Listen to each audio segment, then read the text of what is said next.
Hi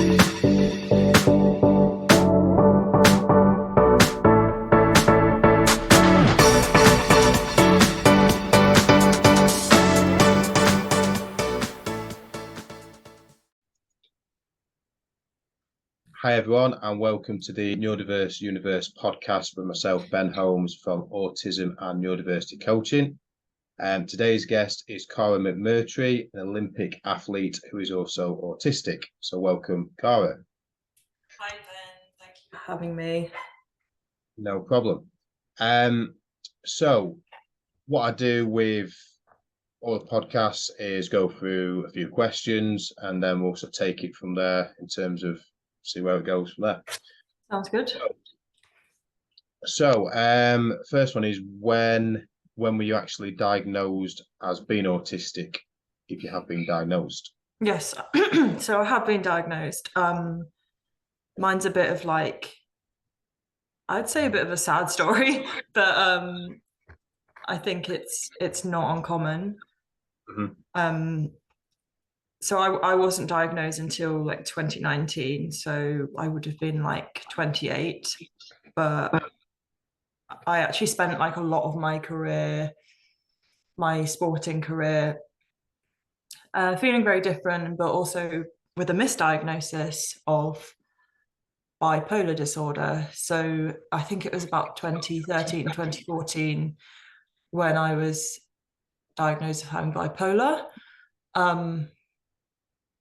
And I was put on a lot of medication for that.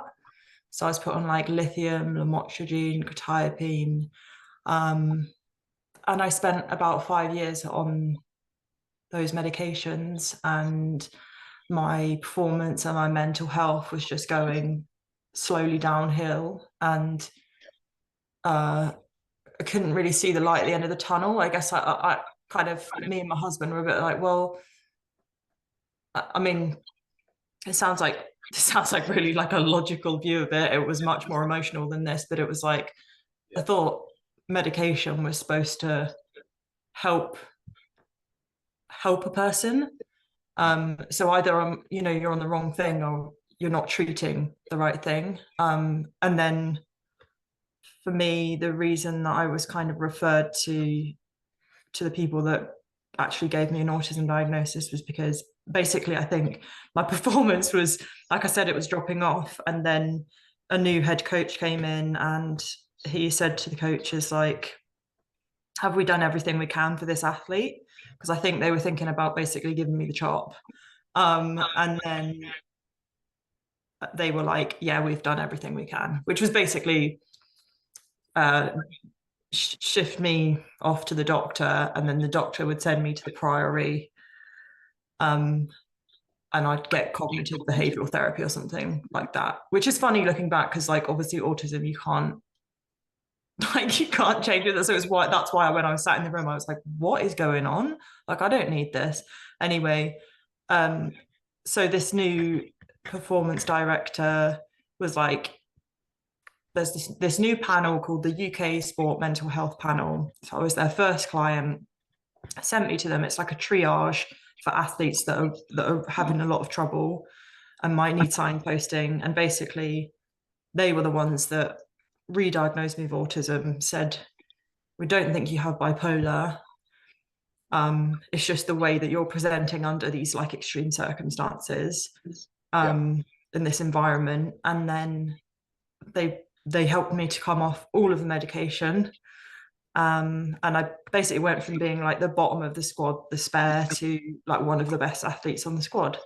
But obviously it would have been lovely to have then a lot of years left in sport to really make the most out of myself with this new understanding. But to be honest, I was done. I was so tired and a bit traumatized, to be honest. But at least I got a couple of years with that understanding of performing really well, and I guess proving a point that with the right diagnosis, with the right understanding, with the right I say treatment, I mean more support for other people. Neurodivergent people can absolutely thrive and outperform neurotypical people in some ways. It's not necessarily a drawback. Mm-hmm. No, definitely. No, I mean, yeah, just thinking how frustrated I'd be if, you've had all this talent there all along and this ability to do stuff, and you've not been able to do that because you've been diagnosed wrongly with something else and put into places where you shouldn't be. That must obviously be so frustrating knowing that. But like you say, at least you did get. I mean, this is not a good thing. You should have had a whole career with, but obviously, at least you found out eventually. That's one positive take from it, obviously. But yeah, I can imagine how tough it must have been, and how frustrating, etc., etc. So yeah, I mean, the next question I normally ask is, what did a diagnosis mean to you? But I think you've kind of part answered that. Was anything you want to add onto that? I would say, I would just agree, like that there was a part of me that was very kind of not even necessarily frustrated. I was frustrated in the years that I wasn't being listened to, I think. And like deep down, I knew that I was doing the wrong thing, but I was just doing what I was told. But afterwards, it was more like a deep sadness. Yeah. Because a little bit at that time, I think because of how heavily medicated I was, Mm-hmm. it felt a bit like a big chunk of my 20s I don't even remember. Like, Yeah. I don't have loads and loads of memories of that time. It's all just a bit of like a dream, which is kind of sad. But yeah, like I still am quite grateful that I I did come out of it. I did turn it around, and I did leave on somewhat a good note where I'd proven my own worth to myself, and that was what it was all about. And there are athletes that I've spoken to, because I'm sure we'll talk about it later with what I'm doing with advocating for neurodiversity in sport. Like, there are athletes that I've spoken to who have left on really bad notes, and like they never ever managed to turn it around, and they never managed to feel like they got the support, and that's really sad. So I feel grateful in that way. Yeah, I understand that. Totally understand. So next one normally asks again, leading on from that, is how did knowing you're autistic, we're autistic, change your life? So has anything you want to add? Massively. Yeah, massive. I mean, aside from not being on the wrong medication, that's a huge, like, big ticket item there. But that's not the only thing that we changed. I worked with a therapist, and partly to go over the traumatic times I'd had. Like, I'd been told that I had a personality problem. I'd been told that I was a bully.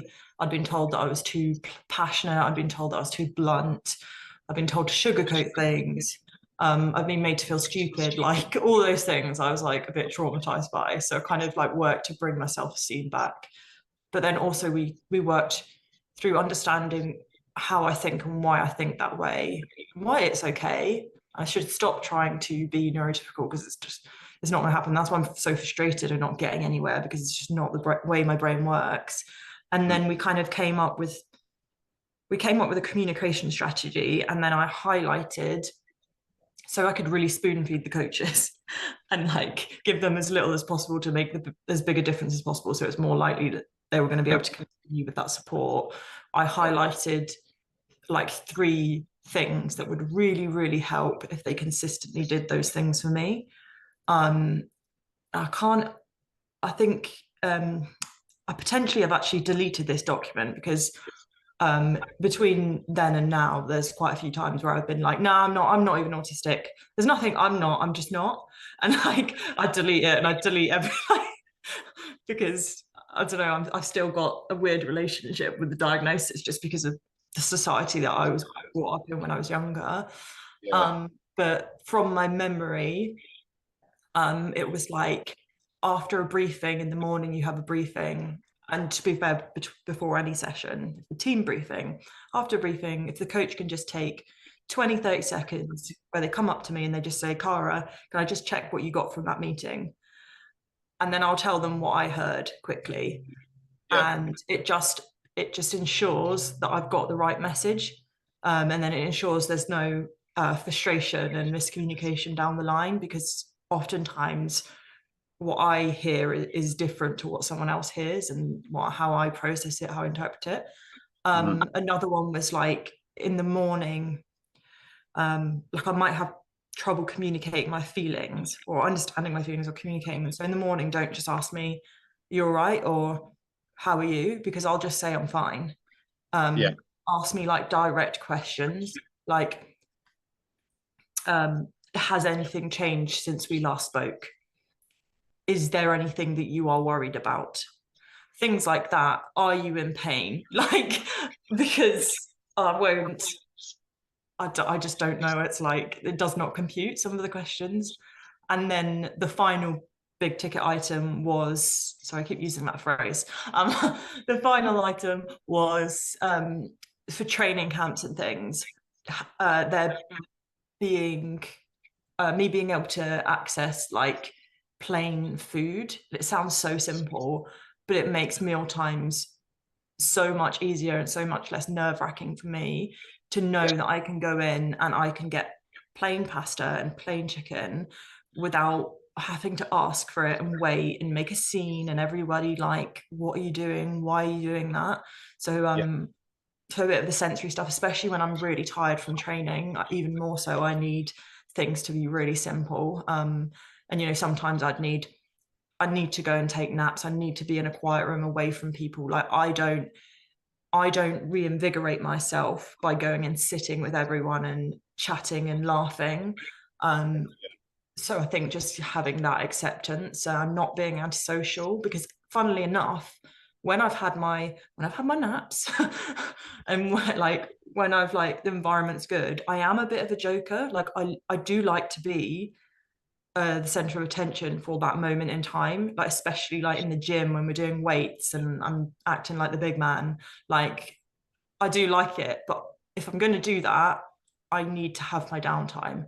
So it's kind of like the sensory stimulus and the overload, just an appreciation of that. So I'd say those are the three big things that I with the help of this lady I was working with, we communicated with the coaches, and we made that happen. And one annoying thing is that if I went through a period of, this is why I was like, I can't do this anymore, because it's so hard for me to like keep, like, it was like flogging a dead horse. Like if I went through a period of being okay and performing well, the coaches would just drop the ball. And that was so annoying. After like 5 times of that happening, I was like, why can you not get through your head that this is just me? It's not a period of time. It's not something like a mental health crisis that I need to get through. It's just the way that you're always going to have to deal with me. And I'm not asking much. So it was good, but it could have been better, and it could have been more prolonged, and it could have been less on, you know, I'd say it was like 90% me and 10% other people. Whereas before it was like, I was putting 150% in and everyone was putting like minus 100% in. So those percentages didn't make sense, I know that, but Yeah, I get what you mean. Yeah, I get the point. Yeah, I mean, just come back on a few things you've said there. So I think you said a while back about being too passionate. I think you said, which is funny. just starting it makes me laugh. You're too passionate. Yeah, you need to be a bit more tone it down, chill out. Yeah, it's not palatable. Yeah, which is just ridiculous. But yeah, just on the downtimes things, obviously, you know, I'm just picturing, you know, you obviously I don't know much about rowing, as you know, so I'm translating it to other things, but you know, you're doing training all day, whatever it is you're doing, you know, which is draining enough if you're competing at a high level. Yeah. And then obviously after, some of them are socializing, even if they're just sat on a settee or sat on a sit, you know, sat somewhere talking. Like, because obviously I come from the same space as you in terms of training that would be. So I'm thinking about other people, so they see that as like a antisocial. yeah, but that's relaxing for them. Whereas, oh yeah, so not doing it, they see, yeah, they're like, why? yeah, so yeah, I can understand the difficulties may have had there, where you just need to, even if it's half an hour or an hour or something, just go away from it, sit on your own or sleep, or just whatever the hell it is, just to be away from the whole eye contact and the whole, false laughing or Yes, making small talk, pretending to be interested in things you're not interested in, yeah, just generally being like close to people that you don't necessarily fully trust. yeah, all that sort of, yeah, I can imagine. I mean, obviously, I'm just thinking of some of the places I've worked in the past where, dinner breaks, some of the office jobs I've had where you sat in the office surrounded by people all day, and you've got to deal with all that, while you're in there. Then you go on your break, it's like, right, let's get away from this. I'd eat my dinner outside sometimes, away from people or whatever. It's like, oh, can't be dealing with that. So yeah, I totally understand that. And the other bit you said about, them thinking you're going through a phase like a mental health crisis or whatever, and you just out it, then you're cured now, and that's. I can imagine the frustration of that. I keep saying the word frustration, but the whatever. I mean, it Anger. was incredibly frustrating and Yeah, depressing. Yeah, like it's like, yes, some of my ways I presented or some of the things I went through were probably mental health related, but the crux of it, if you're only ever treating almost like the symptoms of your environment not being right for you, then you're never going to actually make a long lasting change or a good enough change. Like the crux of my issue was not mental health, that was just a knock-on effect. The crux of my issue was that I wasn't understood, and I wasn't doing things that were right for me, and I was like, you know, asking too much of myself that wasn't necessarily, but necessary. Like the amount of times that it was suggested I didn't deal with stress very well, or I the talk about stress buckets and the perfect place on the scale of being like, you want a certain level of stress, you don't want too much, and like your downtime and mental health, see the psychologist, see this. Oh my god, like I look back and I'm like, what like the definition of madness is doing the same thing over and over again and expecting a different result. So I kind of like look at the amount of times that I was referred and I was like, why did it take how many years was it? 6 years for a new head coach to come in and say, have you thought about this? Like, yeah, you keep sending me to these psychologists and counselors, and like looking back, I'm like, I didn't go to medical school, so I don't entirely blame. And communication and like, and is one of my big I wouldn't say difficulties, it's like that's where I'm different.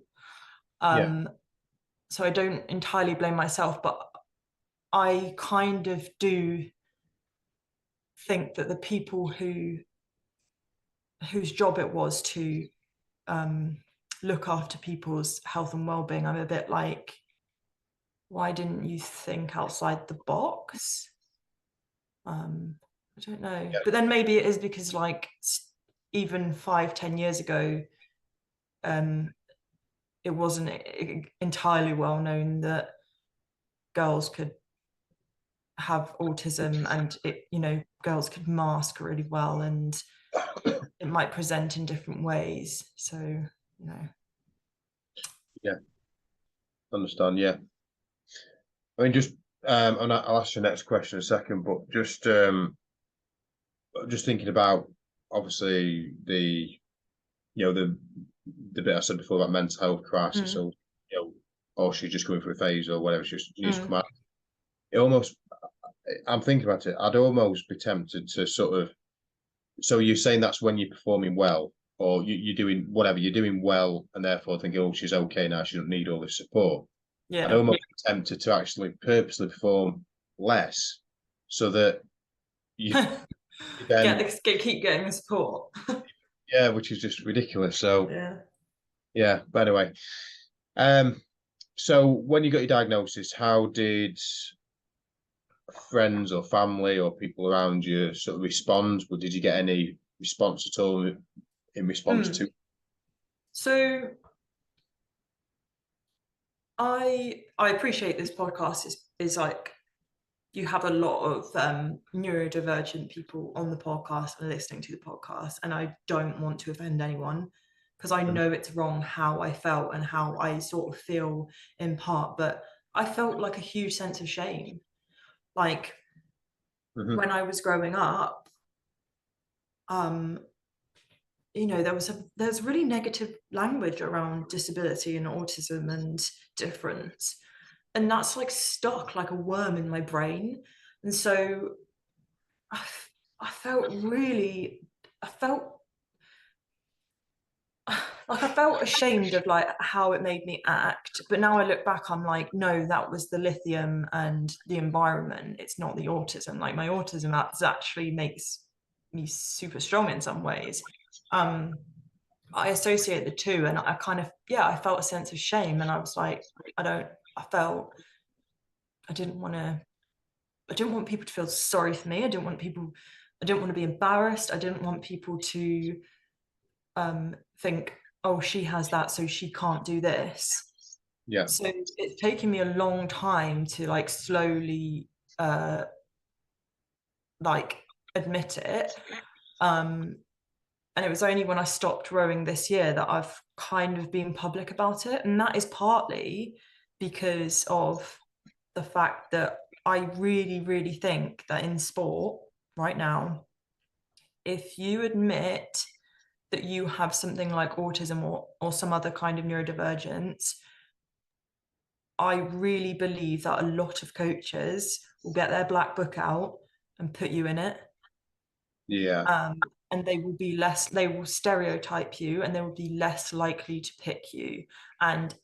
Or any small thing, and this is what happened to me in my career, anything that went wrong, anytime anyone got upset, you will be used as a scapegoat because they will see you as that diagnosis, and that's a negative thing, and it comes with being antisocial, and something bad happened, and therefore it's their fault.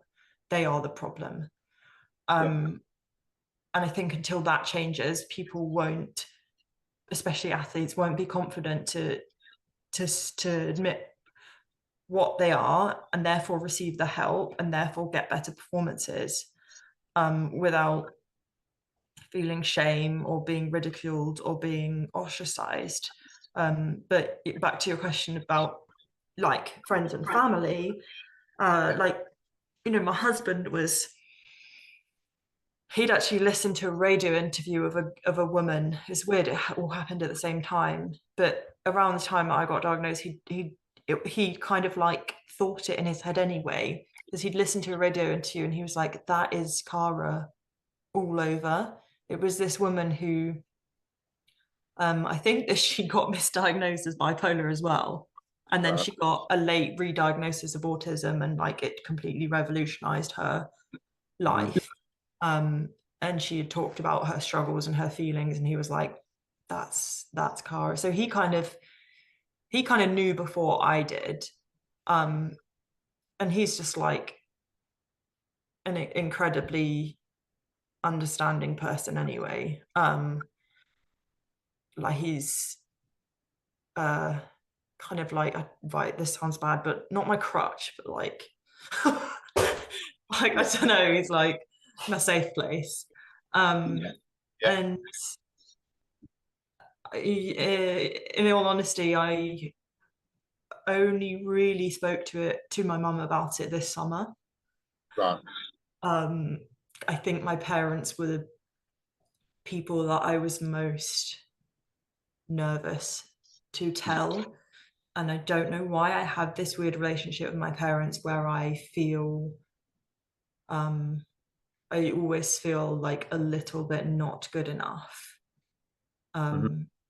And so I didn't want them to be like ashamed of me or embarrassed, and they'd probably be really upset like hearing me say that, but that's just literally just how I felt.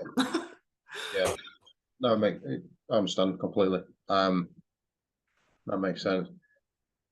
So have you received any support since diagnosis from, well, anyone really? So obviously you mentioned your husband. Is there, any authorities or anyone, any organisations that's sort of given us? Yes. So the lady that worked with me and gave me therapy, she kept working with me for a while.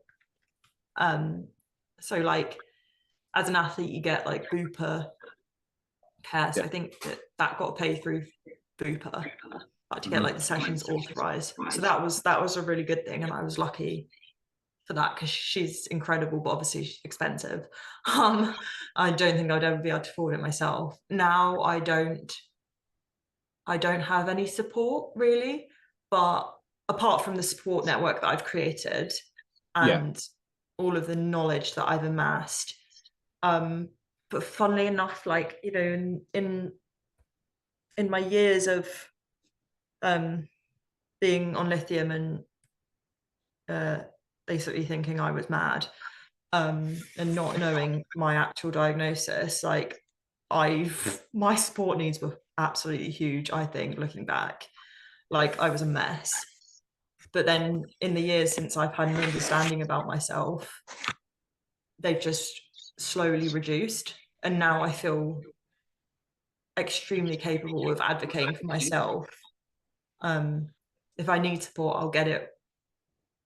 I'll go somewhere and get it. Like I know of a lot of places that I could get it from, but at the moment I don't. Yeah. I've learned what's best for me, and now I'm able to do that. Yeah, I understand that. There's not much. Well, I say there's not much sport out. There's a lot of sport out there in terms of like, I mean, coaches like myself. I know a lot of coaches who offer support, but in terms of like officially funded things, from doctors or whatever, that is just still lagging behind. Generally, there are some areas of the country which are really good for that. I haven't spoken to people on here, but others, there's just nothing there. So but I think also a lot of us sort of find your own, as you say, supporting. You create your own network of support, sort of thing. So it's where we have to do it, I guess, a lot of the time. But I know I'm just such an advocate for understanding. I think the most crucial, like some people do need ongoing support, but and I thought at one point that I would forever need support. I really, really did. I felt so incapable, but said I keep banging on about this, but I just think that first bit of you need help to really understand yourself and what you need, and then from then on, like I think that most people can become independent, and advocate for themselves. But like you said, like there needs to be, if people are getting the right engagement at the start and the right signposting, then it's more likely that they won't have ongoing care needs. Whereas, I'm not even talking about like serious care needs, but like for me, like imagine if I continued being treated for bipolar, so I wasn't signposted, I didn't have the right understanding, the right diagnosis, and the amount of interactions that I needed with psychologists, doctors, therapists, counselors was incredible over the years. So, and that's because it was weren't hitting the nail on the head. As soon as you hit the nail on the head and you take a little bit more time at the start to understand the situation and understand a person, you make sure you get the right structure, tools, understanding in place, then the rest in the long term, there's so much less is needed. So that makes sense. So next one is, do you have any other conditions slash disorders slash whatever you phrased it as that you know of? Not that I know of, but the more I hear about like ADHD, the more I'm like, like there's a lot of crossover, and Yeah. I don't need a diagnosis of ADHD, but I wouldn't be surprised if I fit the criteria quite a lot. Especially with like the like slightly disordered thinking, and like having loads and loads of ideas, and like not being able to keep time, and the hyper focus. And then also, I guess the main reason that I suspect it is because I love learning about neurodivergence, neurodiversity. I'm trying to make myself the expert in it. Like I love understanding. It's been such a big part of my life without me even knowing for most of it. I just love create the understanding. And so I've ended up like hearing a lot of stories about women who have autism, ADHD, who have been diagnosed with bipolar, wrongly diagnosed, because you have all these ideas and all this energy and all this focus, and you put like 1,000% into it, and then you just like burn out, and then you need to be in bed for like 3 days. And it's like, it looks like a mood disorder, but it's not coming from mood as such. It's coming from like your behavior. And if you try and kind of like, as best you can, not give in or keep some structure, you can kind of stop the ups and downs being as dramatic. Whereas I feel like if you had bipolar, the ups and downs will be there literally no matter what you do. It's purely like your mood just fluctuating up and down, and it's almost like uncontrollable, and the highs are like mega high, like you almost lose touch with reality.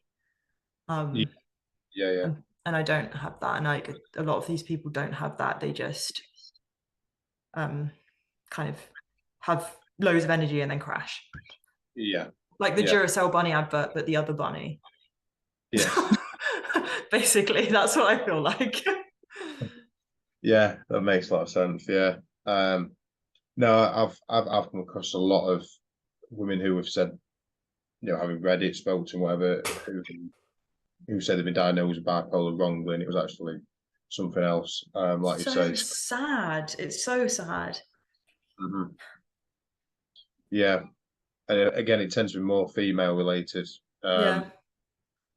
So, which is, well, really. because women are just emotional, aren't they? Exactly. Women are just emotional wrecks, and they must be prone to these kind of things. Yeah. That was sarcasm, by the way, just to make sure that you understand. Well, I'm just checking for. I got it. I'm just checking just in case viewers, because you've got. Yeah. That's why I mentioned it. I was like, wait a minute. A lot of these people will be autistic, and they might not understand that was sarcasm. Yeah. To be honest with you, I didn't for a split second, because I do that with a lot of jokes. If you've got a straight, because I tell jokes with a straight face, which I get people all the time with. But people do it takes a second, and then, but then I feel stupid for not getting it straight away. So then I mask.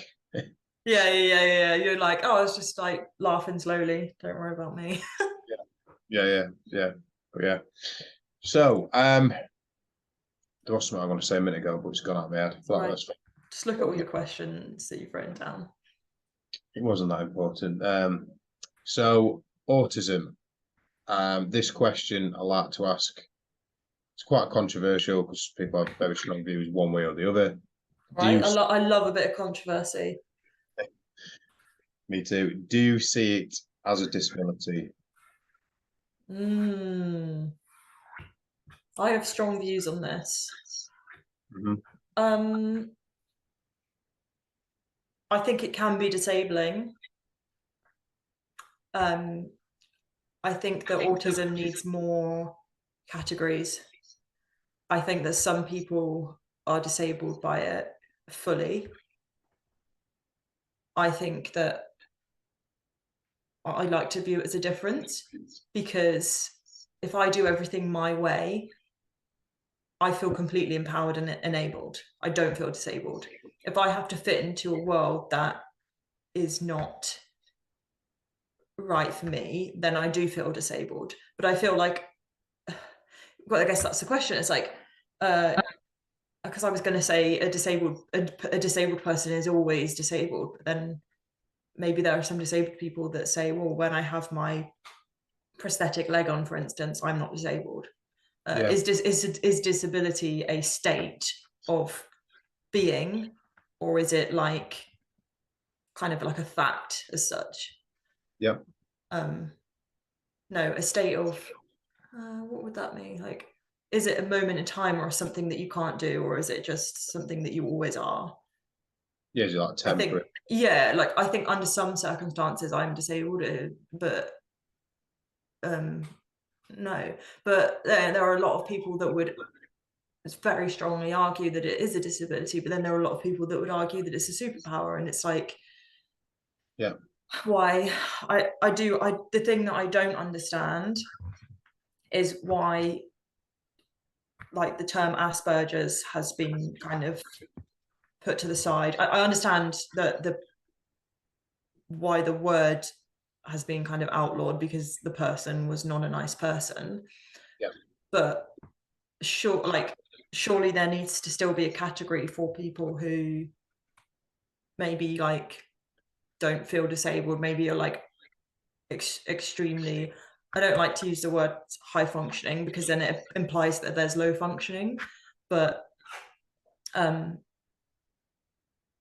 know, does there need to be a different category for people that feel like they're not disabled, for autistic people that do feel disabled, and then also for people who have I don't know if you're allowed to say comorbid, but you know, intellectual disabilities and things as well. But at the moment, everyone's kind of grouped into one category, or at least people's perception is that if you're autistic, you also have a intellectual impairment, but that's not necessarily the case.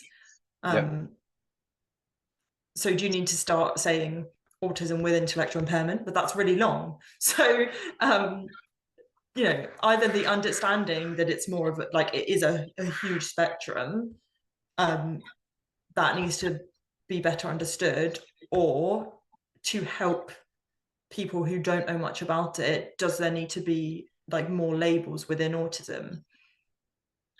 But I think there is a huge, I think you can't say what someone else's experience is. So if you say to me, do you believe, I say my experience is that it doesn't have to be disabling. I wouldn't like to be called disabled, but sometimes I feel disabled. And I know that other people feel that they are always disabled. And I know some people have intellectual impairments, and each one of them is right. And that's why I think there needs to be different categories. Yeah. The end. Yeah, no, I completely understand that. Completely understand. Yeah, I don't need to give my opinion because I've done it a lot of times. What is your opinion? In short, in very short. Short answer is no in response to the question. My autistic answer to that is, do I say it's a disability? No. No, yeah. But there's some people do. Yeah, but it's similar to what you've said. Yeah, for those people, that's how, if they feel disabled, then they are just like, they are disabled. Yeah. If you don't, then you don't. But well, why are you in the same category? Yeah, I think I think it's the learning disabilities or difficulties part is the crucial bit that connects it. So like in my local area, one of the things, I mean, a few of us are trying to slowly fight against. I say slowly because it has to be slow because people's understanding, but is autism and learning disability gets lumped in together as if it's the same. They really do, yeah, they do. And that is frustrating because there's two completely separate needs there. We don't need people. I don't have a learning disability. It's not the I've dyspraxia, which is obviously different anyway. I don't need the same things as what someone with a learning disability needs, vice versa. So it fits into what you're saying in that sense. But then if it's a long thing to say and what have you, so I get all that side of it as well. Yeah, it's like, and you don't want to be held back and told that you can't do something because of an assumption that someone's made, just as someone with a learning disability or who feels incredibly disabled by the autism doesn't want to be chucked into a situation that they can't take and they feel overwhelmed. And that's why it's really important to have the differentiation and the understanding from other people. Yeah. But that's why like Asperger's was a really useful term. And then there are people that say like, oh, well, that's why. So my actual diagnosis is high functioning autism. But again, I'm like, well, some people don't like that term because they're like, I don't feel high functioning in some ways, and people misunderstand. They think that I'm not disabled, and I am. Whereas, and then on the other hand, the immediate thing that I thought was, that's really unfair to people that are in the low functioning category. Like, who wants to be called low functioning? Like, that's horrific. So, like, I don't think they've got it right yet. In conclusion, I don't think they've got it right yet. No, 100% no. And I mean, I've said many times for various people, for me, I'm not for the functioning labels at all. I understand why people use them, but I don't agree with it. I can understand because I understand everyone's angle, but the amount of times I've said, "Oh, I'm autistic" to someone, either someone new or someone that I know that just doesn't get it, and they'll say, "Oh, but you must be high functioning though." Greatly, that minimises any struggles I have. Yeah, it does. Yeah. Yeah. So, which just is again annoying, and you then just. Yeah, I've had it in the past. Sorry, this just triggered me to. This is a slightly bit of a tangent, but I just thought I'd mention it because it's something that happened like in the last year, and because I sit more on the side of like, don't disable me, enable me. But I was kind of struggling at the time and seeking help within the team, and I kind of put my sorry, that noise is my dog at the door trying to get in. So apologies if you can hear that. But yeah, so I'm on the sort of like side of don't put me in the disability category. But at the same time, I was struggling at the time, and I did need help, and I like, it took a lot for me to, because like I said, I felt a lot of shame and I felt fear admitting like what I was dealing with and who I was to members of the team, because I was worried about their reaction. Anyway, I really pulled myself together and brought up the courage to talk to someone in the team about it. And they basically, I don't know if they were trying to like, I'm sorry, I have to let this move on. Oh, Wayne, Bridget, why? Apologies. That's one thing, I can't ignore the noise. Yeah, they basically were like, so like you're autistic, so like just get on, like basically it was like just get on with it. And I don't know if they were trying to be like, yeah, it doesn't have to be a problem, you can do this, like, but to me it really minimized the extreme struggles that I was going through and the fact that I needed help. And it's like I wasn't asking for much help, but the small bits of help, it minimized the fact that the small bits of help that someone could give would make an absolutely huge difference to my understanding, processing, communication, anxiety. Like, it kind of really annoyed me. And it was actually one of the last straws to me being like, this is all not going in the right direction again. I need to get out of here and fight the fight from the outside. Yeah, Yeah, I understand that. So a bit of a random question now, just chucked in there, completely in the middle of all that. Give you a second if you need to. So what's your favourite colour, if you have one? Okay.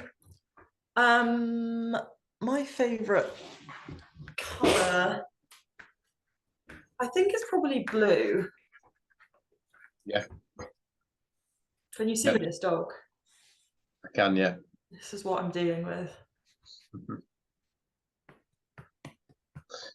So blue favourite colour. There we go. That's a simple one for that, isn't it? That one can last 2 seconds or 10 minutes. Right. Did you want me to elaborate on it? Oh no. It's I like it to has ask. changed through my life. It was green, then it was blue, green, blue, yellow, blue.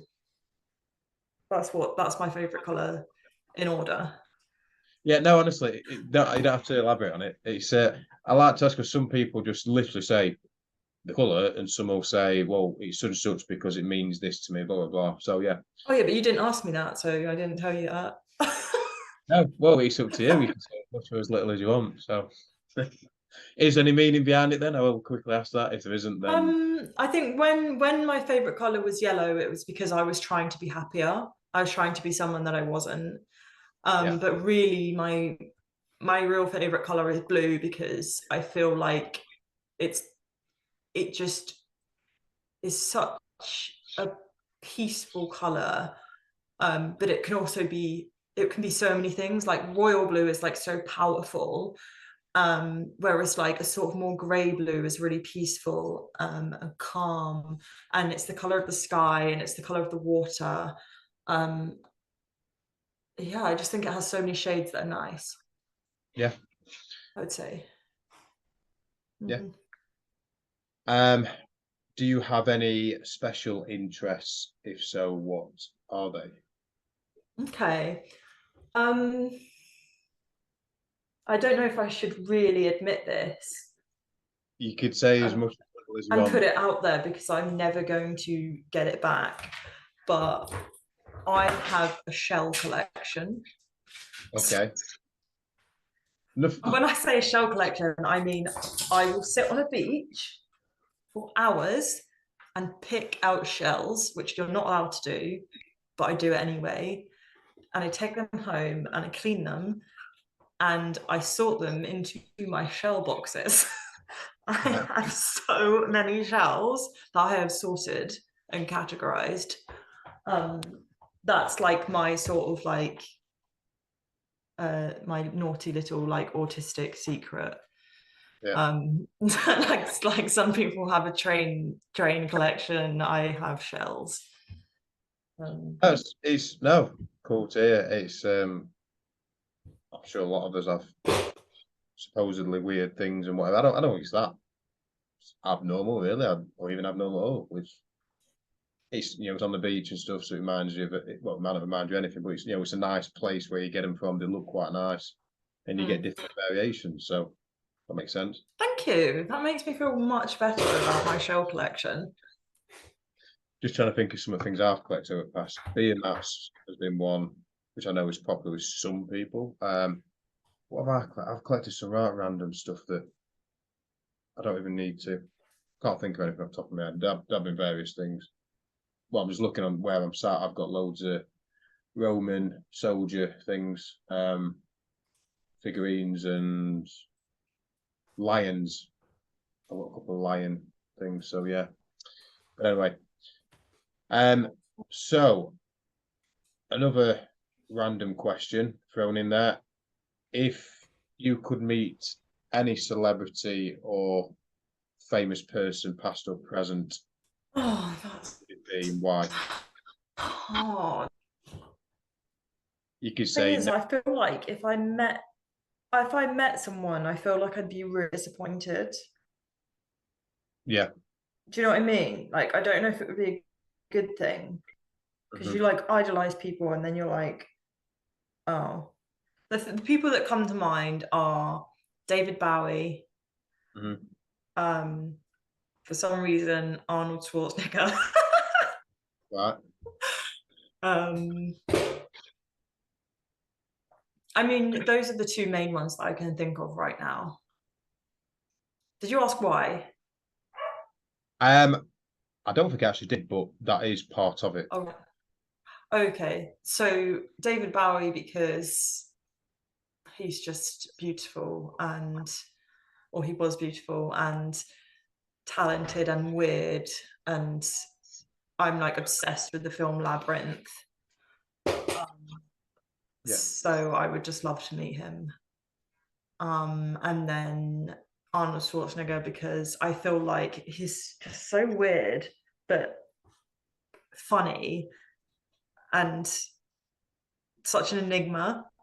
And I just feel like he'd be a really interesting person to meet and talk to, like the way that he has been like a strong man, but then also the governor of California and a number of other things. It just is a bit baffling, and he also just seems really funny, in a weird, dry kind of sense of humor way. So he'd be like really interesting to meet, I think. That makes a lot of sense. So, a couple of things. Well, first off, is there anything you want to talk about in terms of your current work, what you're wanting to do, what you are doing, etc.?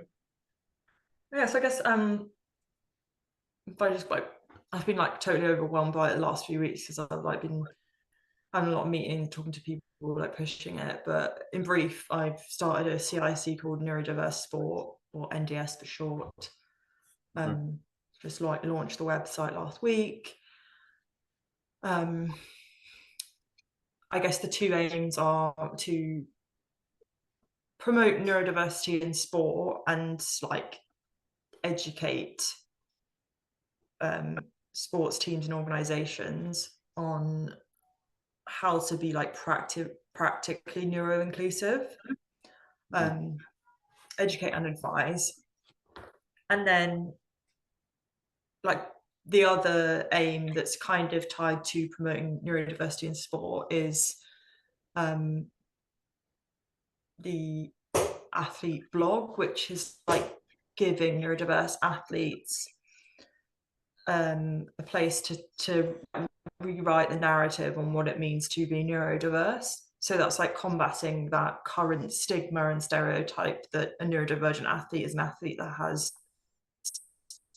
something wrong with them, or is an athlete that is difficult, or is an athlete that you'll have to put a lot of extra work into, so it's probably not worth it when you're weighing it up.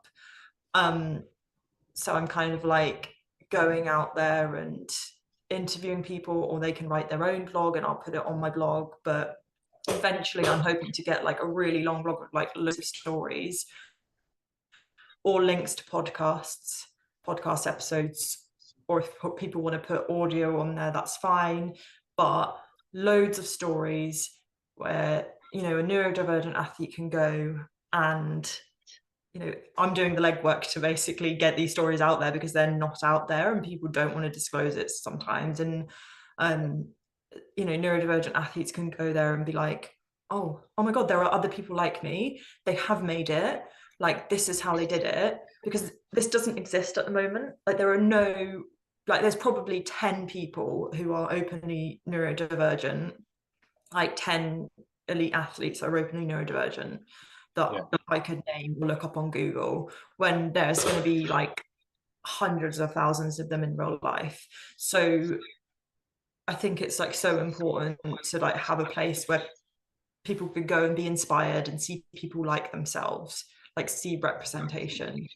And then hopefully as well, it will help me learn so I can advise better. And it will be somewhere where other people can go and have a look and learn in a more interesting way. Because hopefully I'll make the stories interesting, or the episodes or whatever. So did that sound really complicated? I hope it didn't. Makes sense to me, but if you want to summarize it, you can do, just in case anyone. I guess it is what it is. There's nothing for neurodivergent people in sport right now. There's literally nothing. There's no central body or charity or anything. Yeah. So I'm trying to fill that space in the best way that I can see, but I'm learning at the same time. And like, yeah, I'm an expert by experience. I've done everything that you can possibly do wrong. I talk to a lot of people, and I want to change the space. I don't want it to be a shameful thing. I'm ashamed of myself for feeling shame. I'm going to try and change the space so like future athletes don't have to feel that. They don't have to feel held back. They can ask for what they need to ask for. Yeah, no, I think that's great. I think that answers it perfectly. And as you know, I'm very passionate about that as well. So yeah, it has to start somewhere. So like you say, the amount of athletes who will be neurodiverse or could have been athletes that are neurodiverse that weren't because of not being supported. So it's shameful and it doesn't need to happen. Yeah, 100%. So there's quite a few things I could talk about here, to be fair. So, I mean, one of them was like just going in more into being autistic and being an Olympic athlete. Like, I mean, that could be a whole podcast in itself, really. So, yeah, I mean, you've talked about a lot of the struggles. I mean, I don't know, is there anything else you feel you'd like to add on that? I mean, you don't have to. So, like, I mean, you talked about challenges. There's the strength side of it, which you barely touched on, which obviously is definitely a thing as well. So, yeah, is anything like? Yeah, I guess like this. Yeah, I guess like I find it hard to like talk about my strengths. I don't know why, but I can be extremely focused. Like I'm like a dog with a bone. Like I won't stop if I have a goal. And I'll put that goal first in every situation. I'm like very diligent. I think all of these things are like neurodiverse traits.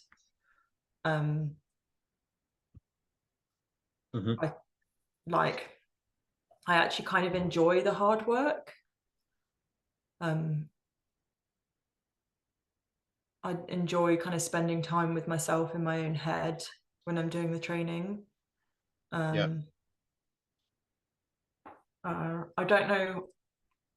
I swear this is like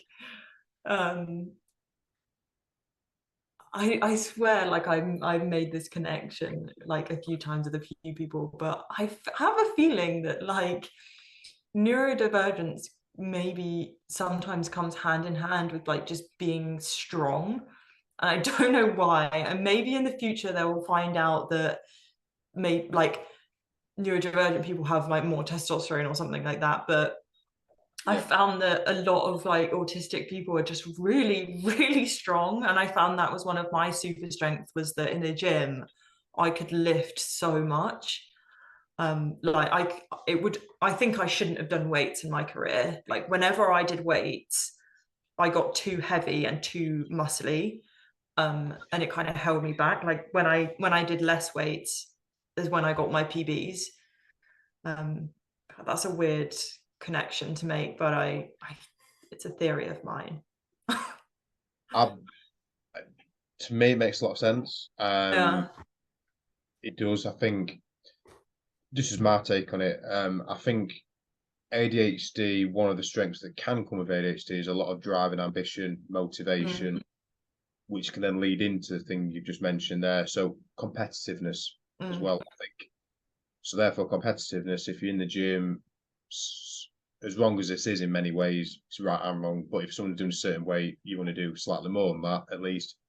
Stuff like not I know, like one of me and my friends, we used to be like it, and we'd literally like if one was doing say 60k, just making a random number, saying doing 60 kg, like the other one would sneak on 62.5 or whatever without telling the other one, and then you're like, you little cheeky whatever, and then you know what I mean.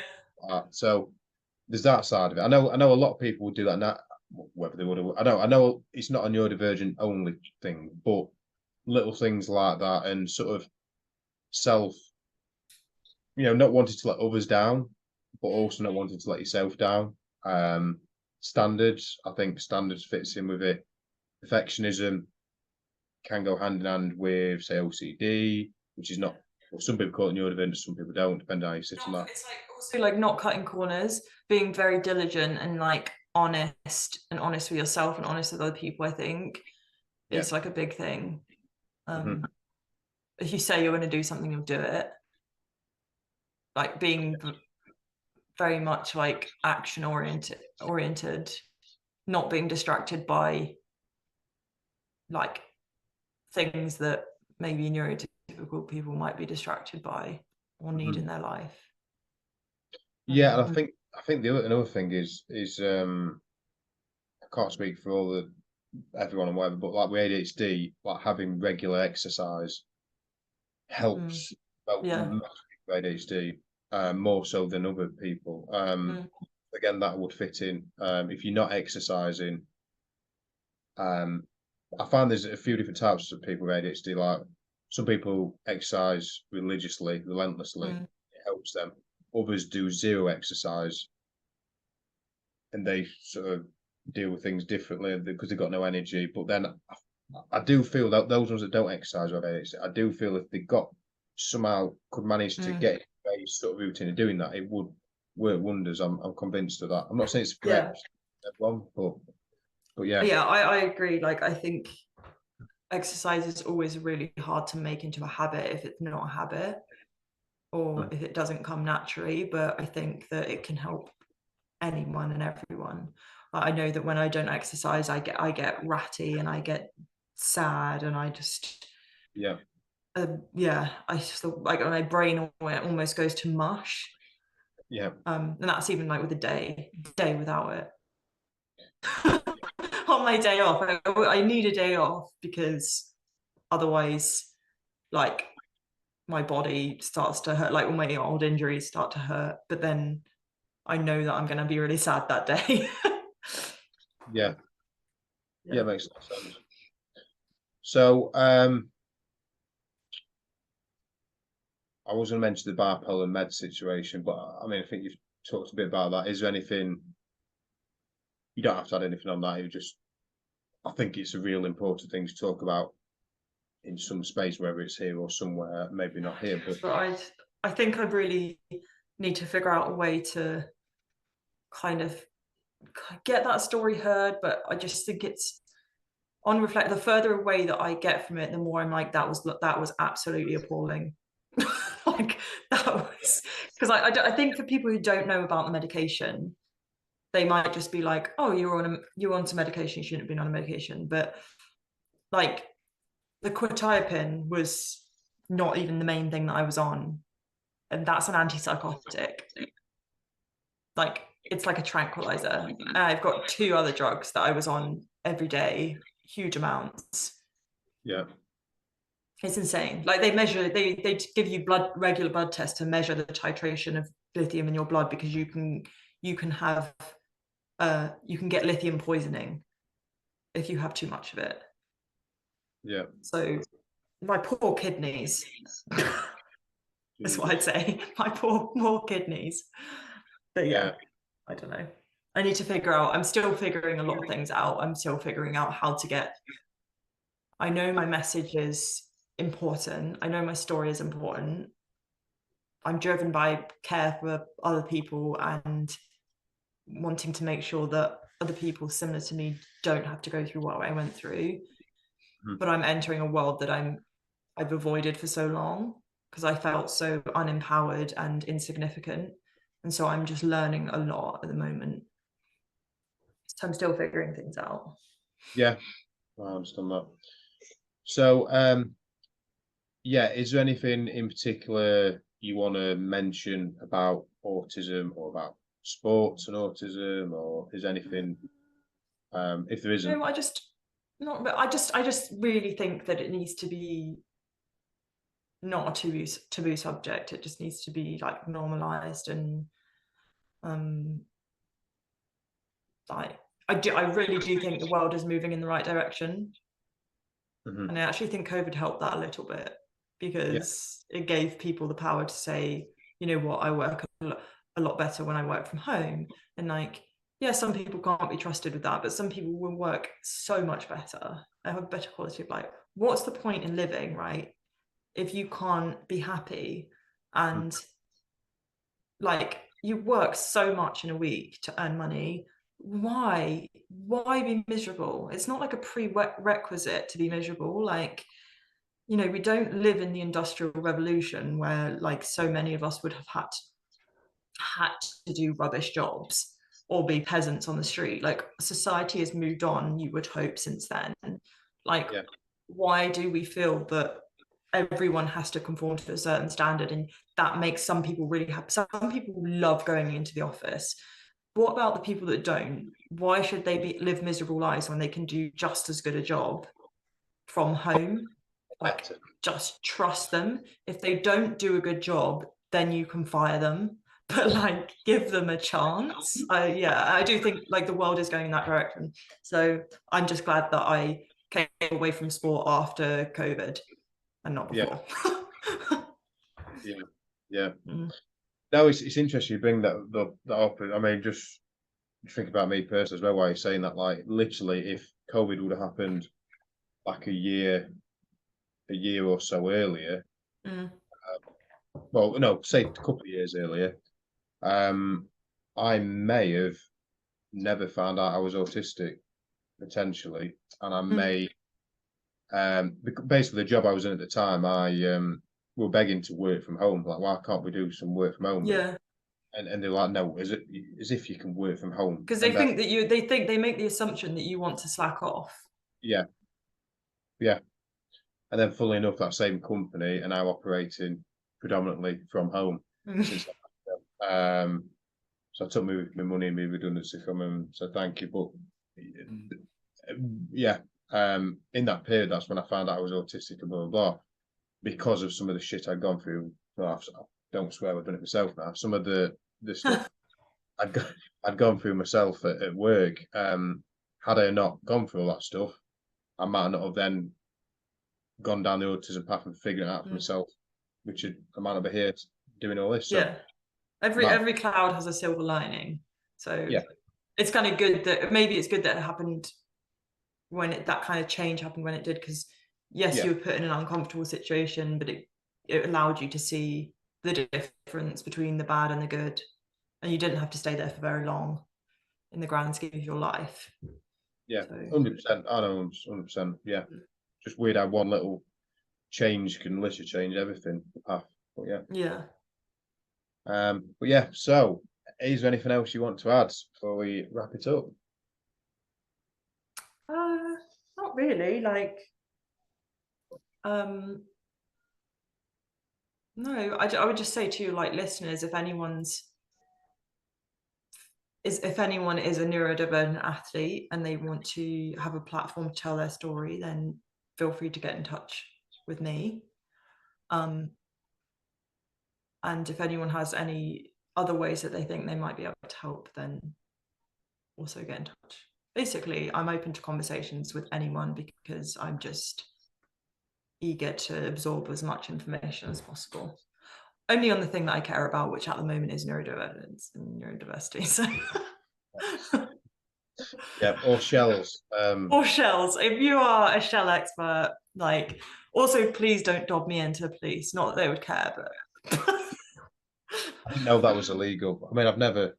Yeah, I'm pretty sure that you're not allowed to remove shells from the beach. Oh. Yeah. There you go. Learn something new every day. I just can't help myself. I just see a lovely shiny little shell and I'm like, I need to pick you up. Oh, and there's another one. Oh, and there's another one. And then it's 2 hours later and I've got like all of my pockets are full of smelly shells and I'm just like, oh, crap. I say it's not. Yeah, I don't think it's that. Probably it's bad at all, but yeah, it makes a lot of sense. Yeah. By the way. Right. So yeah, thanks for being on the podcast. And thanks everyone for listening as always. And yeah, so thanks, Caragh, and thank you. We'll keep in touch anyway. So yeah, definitely. Thanks, guys.